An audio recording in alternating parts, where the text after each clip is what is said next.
Hey everyone, it's Jana Realtor in London, Ontario. Last week I posted a video about hiring a buyer representative, but mostly it had to do with having a fear of my job being replaced by technology when I first got into the business. It was a question I got a lot. Are you afraid that your job won't exist due to technology? And I wanted to share with you how I think technology has impacted real estate. And I think you may find my opinion is the opposite of what you would expect.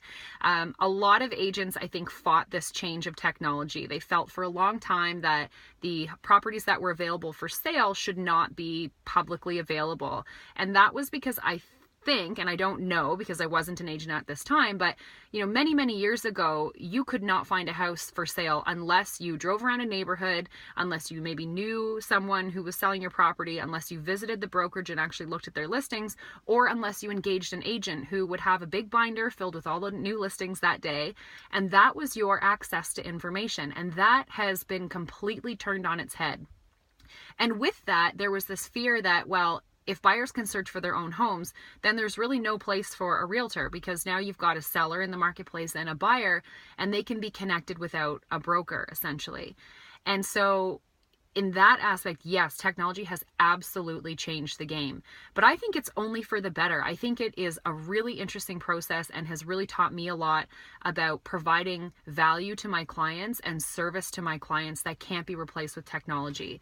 So I like to think of technology in my business as a tool to do my job better. And I realize that's a very general statement, but the more agents that you interact with and each deal that you do, you recognize very quickly that not every agent is at the same level when it comes to using technology to further their business.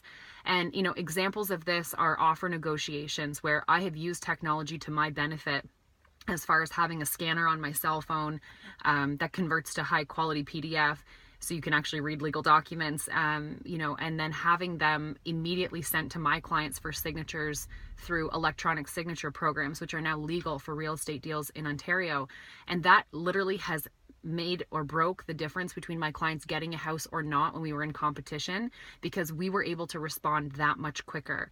I've been able to use technology to leverage pressure on other agents and their clients, because the old excuse that you can't get something signed because your client is away, we can eliminate that as an obstacle or a stall technique because we have access to electronic programs for signatures on offers. Technology when it comes to listing, digital photography has come so far. And if you pair that with a skilled photographer, as well as video, incorporating things into social media and just getting it out there and targeting your demographic with technology is so much more effective, in my opinion, than just, one black and white newspaper ad that you don't know who's really reading that, and there's nothing to make that really stand out. So technology to me is so exciting because it's always changing, and it really helps you, I think, to set yourself apart from the competition by staying on top of how technology can support your business as a realtor instead of working against it. So, I welcome the change, and I hope everyone else does too. So anyway, those are my thoughts on technology. If you have any questions or comments, please feel free to leave those below, and I'm happy to answer them. Hope you're having a great day.